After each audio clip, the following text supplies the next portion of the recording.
Today I made some pankeke for our family. It's perfect for a cold day. Let me show you how I make it.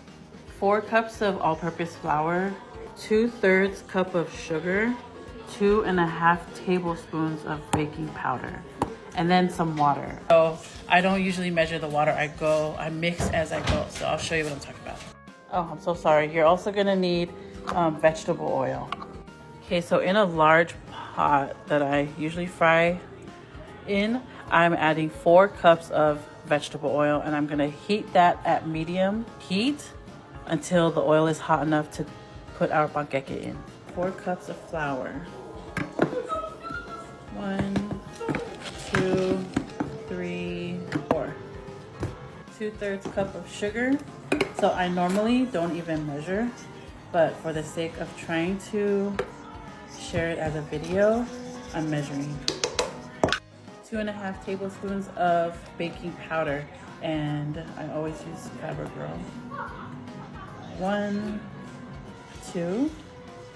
And this is a 1/2 tablespoon measure, and this is my 1/2. Okay, I always use a fork to mix this part, to also kind of get rid of any lumps in the flour as I can, but I'm basically just mixing all of the dry ingredients.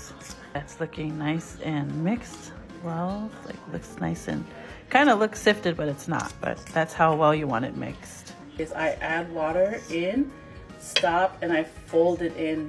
I don't mix it, and I'll show you what I'm talking about. I'll try to show you as best as I can.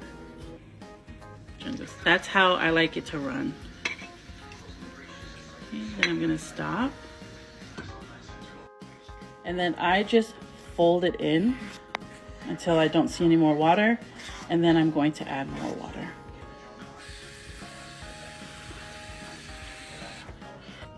If you mix too much, it'll make your batter too runny, and it'll also make your pankeke come out dense, or the middle won't cook.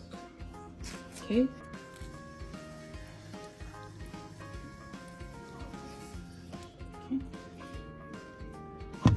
If I'm measuring, I would say that that's probably adding water 1/4 cup at a time.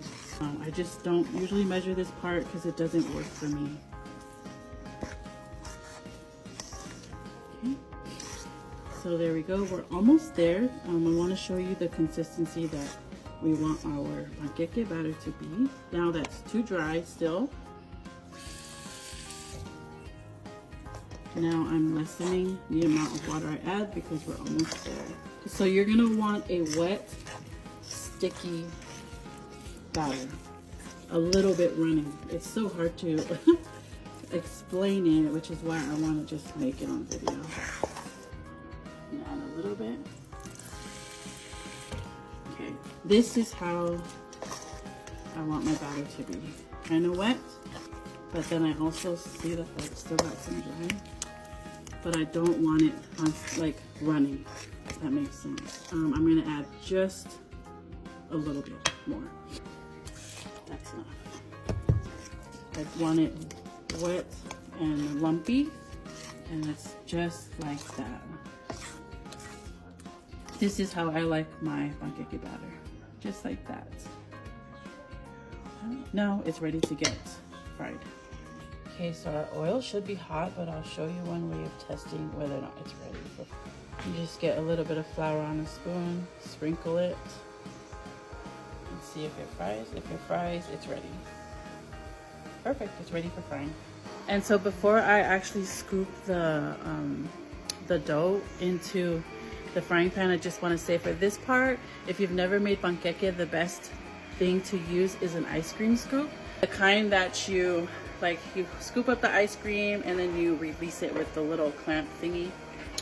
I'm not sure what to call it, but that's the best thing to use if you're brand new to making pankeke. So I've made it for years, so I'm just gonna use the regular way that I normally use, which is with a spoon.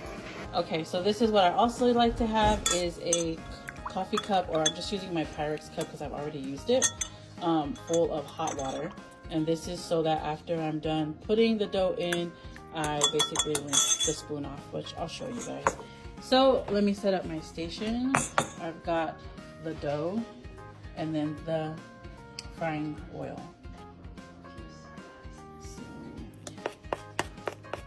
this is how I usually scoop it up. Just like that, and then just drop it in. It'll come up on its own because it's got baking powder. So I'm going to do the rest of these. See how it's already floated to the top? That's because of the baking powder. Usually the first batch is the worst batch.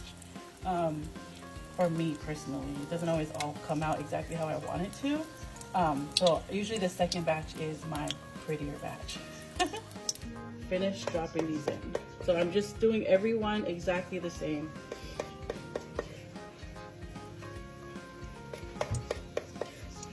Like I said, if you've never made pankeke and this is going to be your first time, I suggest that you use an ice cream scoop until you can master getting it in the spoon like this.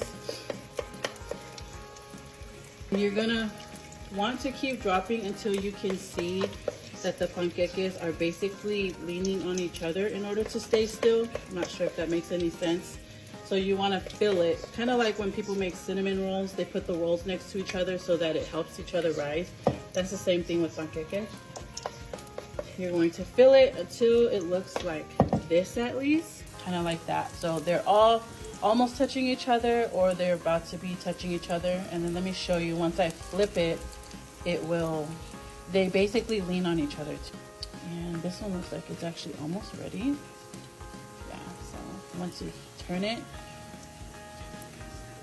they'll see how that one kind of like, if they stay next to each other, they'll stay turned over. If you have it spaced out, they most likely will just keep turning and turning. I mean, to me, honestly, the biggest thing with pankeke is as long as the inside is cooked, that's the biggest thing. But there goes our first batch down. And when you make pankeke, if it's not floating up to the top within the first few seconds when you drop the raw dough in, that could mean that you don't have enough baking powder in your batter. It can also mean that you mixed it too much, like how I said, because then the middle is dense. It could also mean that your oil is not hot enough. So they're all turning golden brown. See how if I flip that over, it's using all of these to stay on that side. If these are not next to it, it'll just turn over, keep turning over because it can't catch it. Okay, now remove this one. Shake off the excess oil. Try your best not to squeeze when you grab your pankeke out. And I'm just going to place it on here. Give it a cut open. I'm trying to do this single-handedly. Okay, let's open that up. Perfect! Look at the nice steam.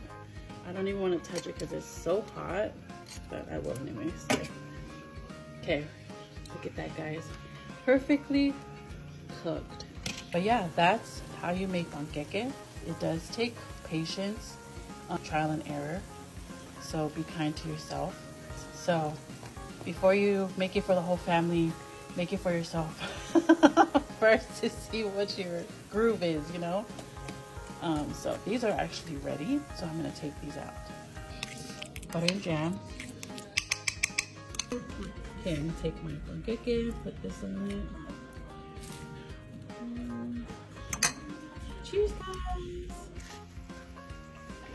Mmm. Yummy. Guys, if you make it, I hope you enjoy it. Bye!